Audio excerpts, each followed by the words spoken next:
जय हिंद दोस्तों, आप सभी लोग का सरफो स्टडी में स्वागत है। इस वीडियो में हम लोग ट्रायंगल के जितने टाइप हुए हैं उसके डिफिनेशन के बारे में सीखेंगे। यानी कि समकोण त्रिभुज किसे कहते हैं, न्यून कोण त्रिभुज किसे कहते हैं, अधिकोण त्रिभुज किसे कहते हैं, इसके बारे में हम लोग इस वीडियो में सीखेंगे। ठीक है, इससे पहले वाले वीडियो में मैंने आप लोगों को बता दिया कि त्रिभुज कितने प्रकार के होते हैं और उसके शीर्ष कितने होते हैं और उसकी भुजाएं कितनी होती है, ये सारे हम लोगों ने इससे पहले वाले वीडियो में डिस्कशन कर लिया था। तो चलिए अब डिस्कशन किया जाए कि समकोण त्रिभुज किसे कहते हैं और अधिकोण त्रिभुज किसे कहते हैं। तो चलिए वीडियो चालू किया जाए। तो चलिए अब स्टार्ट किया जाए। तो हमारा फर्स्ट ट्रायंगल है समबाहु त्रिभुज। ठीक है, मैंने इससे पहले आप लोगों को बता दिया है कि टोटल त्रिभुज की संख्या कितनी होती है, 7 होती है। कितनी होती है, 7। तो इसे 3 टाइप में हम लोगों ने बांटा था। किसमें, एक कोण के आधार पर, एक भुजा के आधार पर और एक भुजा और कोण के आधार पर। ठीक है, तो भुजा के आधार पर क्या क्या था, समबाहु त्रिभुज था और विषमबाहु त्रिभुज था और समद्विबाहु त्रिभुज था। ये भुजा के आधार पर था। ठीक है, तो उसी में से एक हम लोगों का समबाहु त्रिभुज। तो सबसे पहले हम लोग समबाहु त्रिभुज के बारे में जानते हैं। तो समबाहु त्रिभुज क्या है, वह त्रिभुज जिसकी तीनों भुजाएं बराबर हो उसे समबाहु त्रिभुज कहते हैं। ठीक है, किसे कहते हैं, समबाहु त्रिभुज जिसकी तीनों भुजाएं बराबर हो उसे समबाहु त्रिभुज कहते हैं। ठीक है, ये रहा फिगर, यानी कि ये जितना रहेगा इसका ही मान उतना रहेगा और इसका ही मान उतना रहेगा। यानी कि ये अगर 5 सेंटीमीटर का है तो ये भी कितना होगा, 5 सेंटीमीटर का होगा और नीचे वाला भी 5 सेंटीमीटर का ही होगा। क्लियर है। अगर ये 10 का होगा तो ये भी कितना का होगा, 10 का, और नीचे वाला भी 10 का ही होगा। ठीक है, यानी कि यहाँ पर हम लोग AB = BC = AC लिख सकते हैं ना। क्यों लिख सकते हैं, क्योंकि यहाँ पर तीनों भुजा बराबर है। AB का जो मान होगा वो BC का भी मान होगा और वो AC का भी मान होगा। ठीक है, किस त्रिभुज में, तो हम लोगों का समबाहु त्रिभुज में। ठीक है, ये हो गया हम लोगों का भुजा के बारे में। अब इसका अगर एंगल की बात करें तो टोटल त्रिभुज का तीनों को यानी कि टोटल एंगल को मिला करके 180 डिग्री होता है। कितना होता है, 180 डिग्री। ठीक है, तो यहाँ पर समबाहु त्रिभुज का प्रत्येक कोण जो होगा वो हम लोग का 60 डिग्री का होगा। कितना डिग्री का, 60। यानी कि angle A = 60 degree and angle B = 60 degree and angle C = 60 degree. तो यहाँ पर देखिए तीनों को जोड़ेंगे तो हम लोग का 180 डिग्री हो जाएगा। क्या 180 डिग्री होगा। ठीक है, ये 180 डिग्री सिर्फ यही त्रिभुज में नहीं, जितने भी त्रिभुज हैं वो सभी त्रिभुज का योग कितना होगा, 180 डिग्री ही होगा, कोणों का योग। ठीक है, लेकिन समबाहु त्रिभुज में प्रत्येक कोण का मान कितना होगा, 60 डिग्री होगा। कितना होगा, 60 डिग्री होगा। क्यों होगा, क्योंकि इसके तीनों भुजा बराबर होती है, इसलिए इसके तीनों कोण भी बराबर होंगे। तो बराबर बराबर भागों में बांटेंगे तो कितना कितना होगा, 60, 60 और 60। ठीक है, ये था हम लोग का समबाहु त्रिभुज के बारे में। ठीक है, अब चलिए नेक्स्ट त्रिभुज के बारे में सीखते हैं। तो ये रहा हम लोग का नेक्स्ट त्रिभुज। अगला त्रिभुज क्या है हम लोग का, समद्विबाहु त्रिभुज। ठीक है, क्या है, समद्विबाहु त्रिभुज। तो इसका डिफिनेशन क्या है, वह त्रिभुज जिसकी 2 भुजाएं बराबर हो उसे समद्विबाहु त्रिभुज कहते हैं। समद्विबाहु त्रिभुज किसे कहते हैं, जिसकी 2 भुजाएं बराबर हो। ठीक है, जिसकी तीनों भुजाएं बराबर होती थी उसे क्या कहते थे हम लोग, समबाहु। लेकिन समद्विबाहु में क्या है, इसकी 2 भुजाएं बराबर हैं। कितनी भुजाएं, 2 भुजाएं बराबर। यानी कि अगर ये तो ये, ठीक है, या ये बराबर है चाहे ये बराबर, ये यानी कि कम से कम 2 भुजाएं बराबर होगा ही होगा। कुछ कोई ज़रूरी नहीं कि ये होगा तो यही होगा, ऐसी बात नहीं। अगर ये भी हो सकता है, ये भी हो सकता है। ठीक है, यानी कि यहाँ पर कुछ भी हो लेकिन कम से कम 2 भुजाएं बराबर होगी ही होगी, तो उसे क्या कहेंगे हम लोग, समद्विबाहु त्रिभुज कहेंगे। ठीक है, तो ये तो समझ में आ गया कि समद्विबाहु त्रिभुज किसे कहते हैं, जिसकी 2 भुजाएं बराबर होगी उसे समद्विबाहु त्रिभुज कहते हैं। ठीक है, सिंपल सा। अब चलिए नेक्स्ट त्रिभुज पर। तो का तीसरा त्रिभुज क्या नाम है इसका, विषमबाहु त्रिभुज। ठीक है, क्या है, विषमबाहु त्रिभुज। इसका डिफिनेशन है, वह त्रिभुज जिसकी तीनों भुजाएं असमान हो उसे विषमबाहु त्रिभुज कहते हैं। यानी कि जिसकी एक भी भुजा बराबर ना हो। असमान मतलब होता है बराबर नहीं, यानी कि जिसका एक भी भुजा बराबर नहीं होगा उसे क्या कहेंगे हम लोग, विषमबाहु त्रिभुज कहेंगे। यानी कि ये और ये तीनों अलग अलग होगा। अगर मान लीजिए ये 5 है तो ये कुछ होगा और ये भी कुछ अलग होगा, यानी कि तीनों का मान अलग होगा, एक भी बराबर नहीं होगा, यानी कोई भी एक दूसरे से मैच नहीं करेगा। ठीक है, तीनों भुजाओं का मान अलग अलग होगा, तो उसे क्या कहेंगे हम लोग, विषम बाहु त्रिभुज कहेंगे। ठीक है, यानी कि हम लोग इसके बारे में ये लिख सकते हैं A B not equal to B C, B C not equal to A C. ये हो गया हम लोग का विषम बाहु त्रिभुज। ठीक है, तो कभी कभी ऐसा ऑप्शन दे देता है कि A B not equal to B C not equal to A C, और बोलेगा कि फाइंड कीजिए कि कौन सा ट्रायंगल है, तो क्या होगा उसका आंसर हम लोग का विषम बाहु त्रिभुज होगा। ठीक है, तो आप चलिए नेक्स्ट त्रिभुज पर।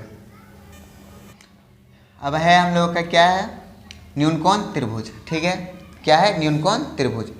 तो इससे पहले मैंने आप लोगों को बता दिया है कि त्रिभुज कितने होते हैं, 7 होते हैं। जैसे 3 भागों में बांटा था हम लोगों ने, एक भुजा के आधार पर, एक कोण के आधार पर, एक भुजा और कोण के आधार पर।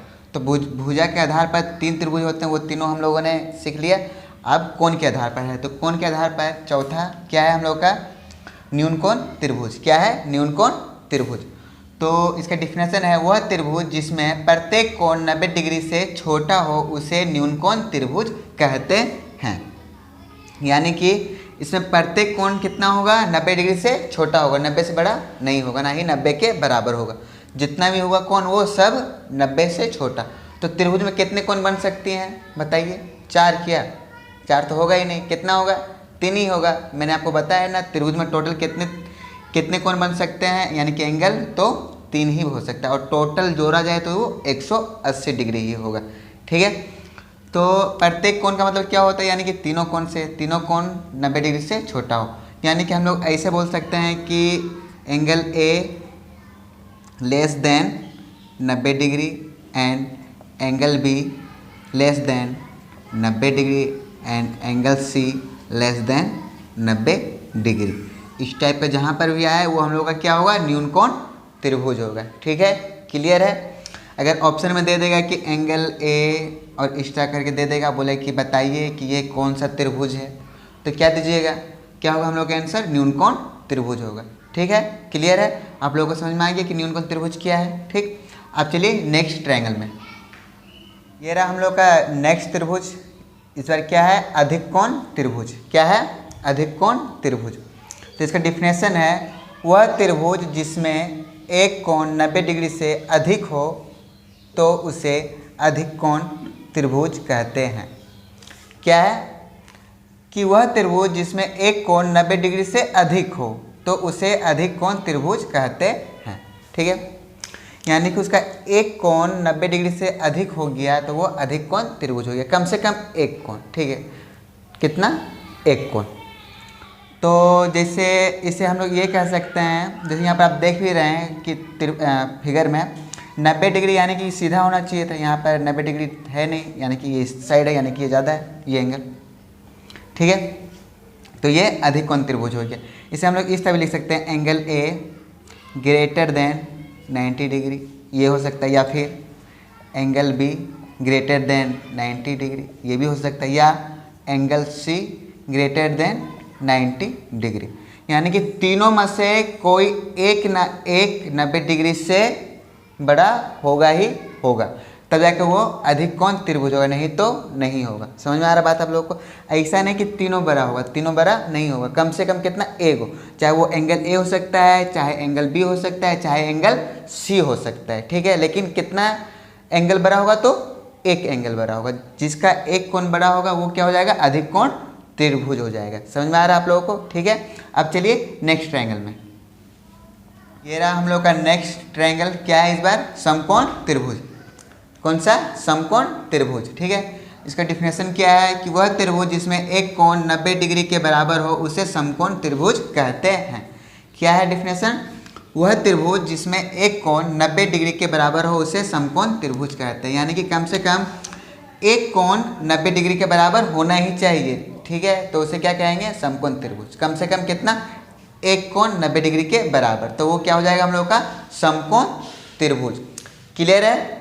ठीक है, तो यहाँ पर हम लोग क्या सीखें कि एक कोण कितना के बराबर, 90 डिग्री के बराबर जहाँ पर आ जाएगा वो हम लोग का समकोण त्रिभुज हो जाएगा।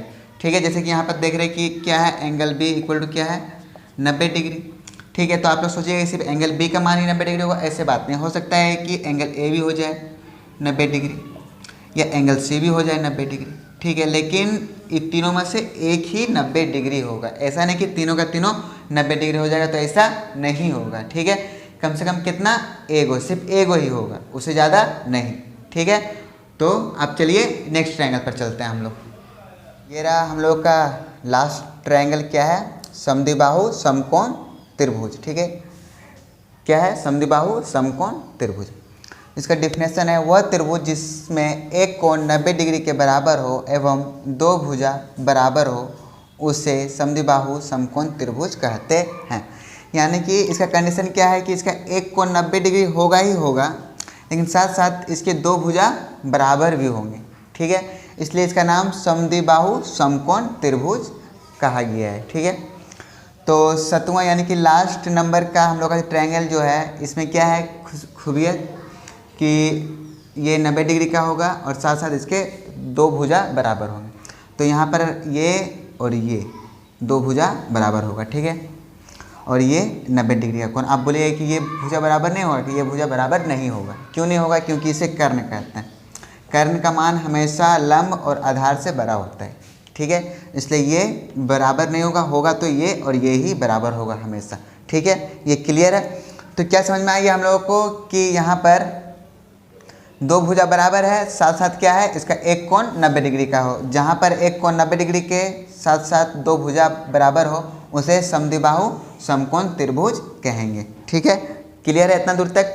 तो हम लोगों ने सातों त्रिभुज के बारे में जान लिया है, सातों का डिफिनेशन जान लिया है, ठीक है।